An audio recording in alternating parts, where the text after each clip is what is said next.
Okay, so we are starting off with Chapter 9, which is controlling microbial growth in the environment. I don't really use a PowerPoint, so I can't really use most of this screen, so sorry guys. I'll do the best that I can. And this is what we are going over currently, is Chapter 9. I'll put it up here really close, and this is the section I'm going to cover with this video. It's just the first part, where we're talking about the terms, microbial death, action of antimicrobial agents, and then basically just selecting what antimicrobial we might use, and the biosafety levels that we have in place for different types of organisms. So that's what we're going to go over and start with now. And I'll go ahead and go through my list, starting off with sterilization.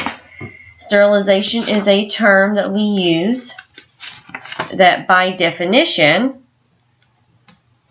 can be stated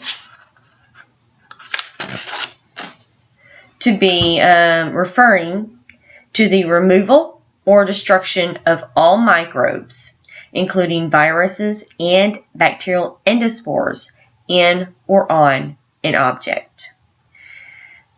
The next term we need to look at is the term aseptic.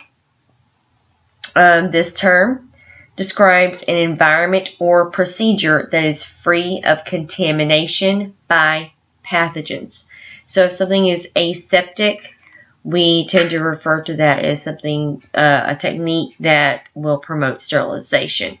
It's not always the case when we're looking at aseptic technique, however, that is what our goal is to prevent infection and prevent the presence of microbes in certain situations.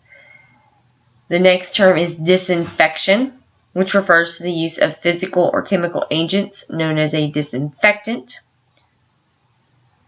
A disinfectant is going to be a chemical agent that is designed to inhibit or destroy microorganisms, especially pathogens. It does not guarantee elimination of all pathogens and applies only to the treatment of inanimate objects.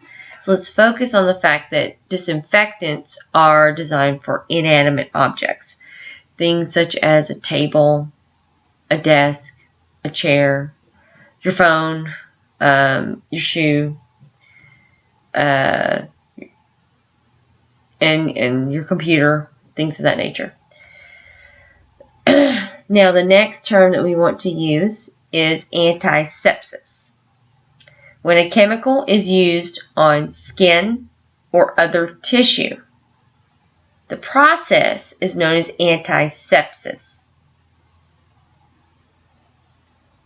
The term of the antimicrobial agent would be antiseptic. So an antiseptic is a chemical that is used on skin or tissue. So make sure that we understand that when we are dealing with an antiseptic, that is an object that is going to be used on the skin or the tissue, compared to a disinfectant, which is used on an inanimate object. Degerming, another term. This is a mechanical process that removes microbes by scrubbing.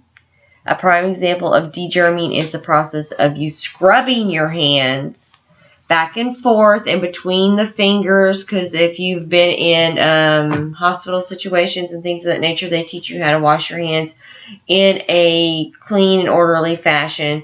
And, since everybody's so worried about diseases right now, let's go ahead and talk about how to wash your hands to go through the process of degerming. You want to rub your hands back and forth, rub between the fingers, and rub the front and backs of your hands. This process of rubbing is degerming while you're washing. Now, the washing part, that's a disinfectant. Not disinfectant. That is the antimicrobial that is designed to remove microbes from your hands. So there's a couple things going on there when you wash your hands. Sanitization. Whereas sterilization is the complete destruction of all microbes, sanitization is the process of disinfecting places and utensils by used by the public to reduce the number of pathogens. So we're not necessarily eliminating all pathogens, we're just reducing the number in that situation. So sanitization would be reducing the number. I should keep going with that statement. Let me go ahead and reiterate what the definition is. Sanitization, the process of disinfecting places and utensils used by the public to reduce the number of pathogenic microbes to meet acceptable public health standards. So sanitization is what we go by when we deal with health code and things of that nature. So restaurants will sanitize. You can never sterilize a place of business, things of that nature. It's impossible. Your hospital has to stay as sanitary as possible. Again, that is impossible to completely sterilize because it's an open environment, it's not contained, and there's a number of other different reasons. But yes, we cannot sterilize a building, per se. Last term is pasteurization. Pasteurization is the use of heat to kill pathogens and reduce the number of spoilage microorganisms in food and beverages. Common food and beverage would be milk, fruit juices, wine, and beer. Those are commonly pasteurized even today.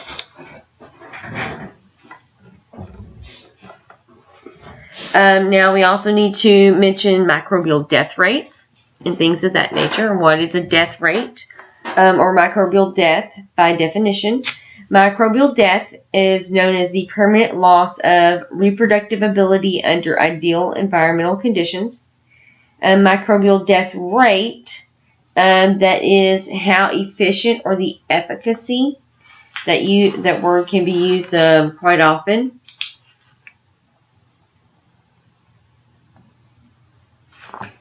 And that's how we spell that word right there, efficacy.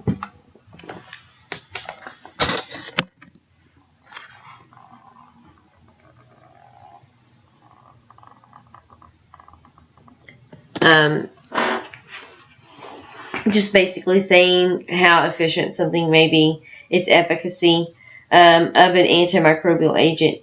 We will calculate what we call the microbial death rate. Ideally, a antimicrobial agent has a good microbial death rate if it's about 90% effective. Another important thing is we need to see the actions of antimicrobial agents when we are dealing with them. They're going to do one of four things. Antimicrobials, including your antibiotics that you're going to use, are going to do one of four things to a microbe. They're going to alter cell walls or damage them, alter cell membranes, damage them. Also, they may do, here's a third one, damage to proteins and damage to nucleic acids. So I'll go ahead and write this, and I'm sorry guys, this is just not working out very well for me, so I'm going to have to figure out what's better in my next video whenever I finish this chapter up. Damage to cell walls, damage to cell membranes,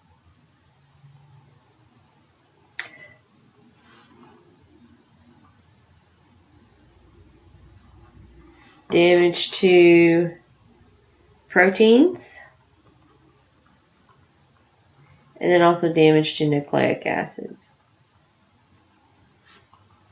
Alter or damage them in some form or fashion. Those are our four things that they are going to do.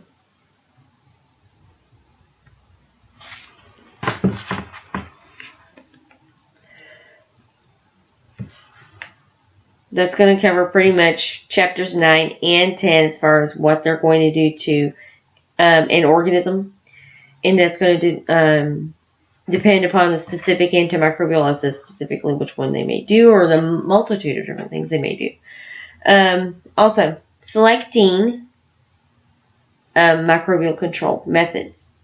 We might have a number of different things that are going to cause us to want to use different types of things. Why do we have different kinds of disinfectants? Why do we have different kinds of antiseptics? Well, it's different locations, different environments, things of that nature. So we have to look at the site that we treat. For example, washing your face or your hands is going to be totally different than washing your desk. Okay, when we clean up in the lab, we don't go for alcohol. That's not the first thing we think of to clean our desk. We usually go for the Lysol, right? Why? Because that's usually going to be what is preferred for that site, that specific location. Harsh chemicals, intense heat, things of that nature we can't use on human tissues. And I would never want to put Lysol on my face, I'm pretty sure. So we have to use different techniques and different methods depending upon the site that we're treating. Another thing is the susceptibility of the microorganism. So the other thing is you may wash your hands with something different than what you wash your face with, because different microbes and different things of that nature. Hardier microbes, you're going to want to use a more harsh chemical. Hospitals, for example, may use a very different type of disinfectant than, per se, a restaurant would or your house, because we have different sites and different microbes. Environmental conditions. Some places are going to be warmer than others. pH may be different, things of that nature, and we need to make sure to kill certain types of microbes. So we may have to use different types of disinfectants or antiseptics in that situation. Alright, now let's get to our biosafety levels, and that will finish up this first part of this chapter, and then I'll go into the next section, which is physical methods. So our next section will be physical methods of microbial control, and then I'll do chemical methods of microbial control, and then do a wrap up at the very end. So we'll have little chunks and little sections. I don't like to have a huge long lecture in one setting. So your biosafety levels, there are 4 of them. Depending upon the severity of the bacterium, would depend upon, I say bacterium, that's usually the main thing we're dealing with. I shouldn't say that, because there's also viruses and other things. Depending upon the severity of the microbe will depend upon what type of biosafety level we may need to handle that microbe with. So we start off with biosafety level 1, and that's going to be like our lab. Our lab is really not an advanced setting at all. Your home would be biosafety level 1, things of that nature. So things that are going to be very common microbes that you're always going to be dealing with and are normal. These are not going to be anything that's going to be real harsh. Even biosafety level 2 is not super harsh. Let me go ahead and I'll flip over to the page that we're in chapter 9, so we can kind of deal with the biosafety levels, because there's some really cool ones when we get into biosafety level 3 and 4. Biosafety level 4, for example, would be Ebola, since we dealt with that a couple of years ago. That would be a great example of something that you would need to use biosafety level 4 for. Which would have proper PPE of you don't want to touch your patient or anything, any substances coming or in or around or near your patient. So therefore, you're going to be clothed in a full gear, and including a respirator and oxygen mask, where you're going to be oxygenated so that you can properly take care of yourself and also take care of your patient. Okay, I'm going to eventually get there to the page that we're supposed to be on with this.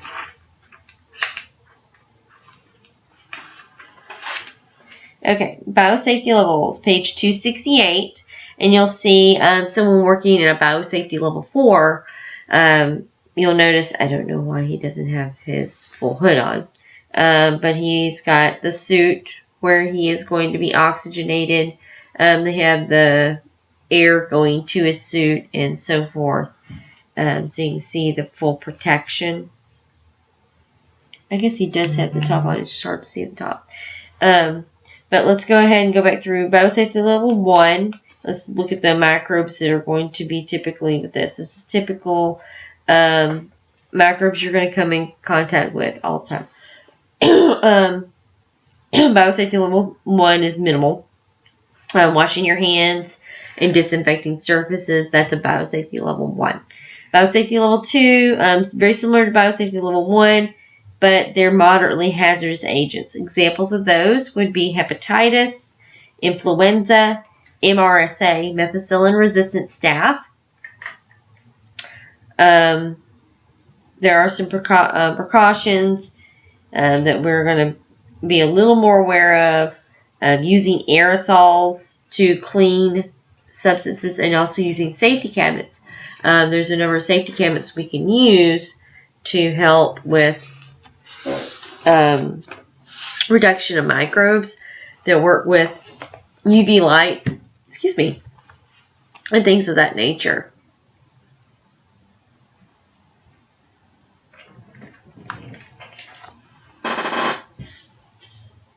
Biosafety level 3, stricter. This one's going to have some filters, HEPA filters. For example, a HEPA filter you have on your vacuum cleaner. Most every vacuum cleaner has a HEPA filter anymore. So that's just a form of safety. But they'll have these in the rooms to help with ventilation. So all the ventilation systems will have a filter that microbes, air has to pass through, so we can reduce the number of microbes going from one area to another.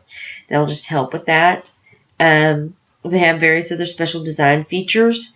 They also have a double set of doors. I don't know if you've noticed that sometimes when you go into a hospital, they may have a special area that has a double set of doors, and they are not designed to be propped open. They are designed so that we can have a sealed tight area. So when we're going through one area, we can kind of decontaminate and then go into the next area and reduce the amount of contamination that's being spread. Because if we're just walking through a door constantly in and out of one room, or that door tends to stay open, things of that nature, well, that's going to cause increased contamination to the environment, which makes sense. So we want to have a sealed door, and we walk through that door, close it, then open the door to the patient's room, and then walk in. So that way we're reducing the amount of pathogens that can possibly be spread through the air. So that's what the double door is for. Biosafety level 3 would have some fairly dangerous microbes, such as anthrax, tuberculosis, yellow fever, Rocky Mountain spotted fever. Biosafety level 4 is the next one. This one is very, very dangerous microbes of exotic nature. These microbes would be Ebola, smallpox, Lassa fever. This one, your patient or whatever you're working with would be completely isolated. You can't touch it, actually.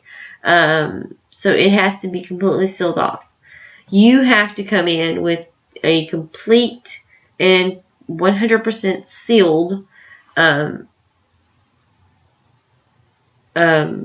suit as well. You're receiving your own oxygen. You don't want to share the atmosphere, the air of your patient or of whatever you're working with.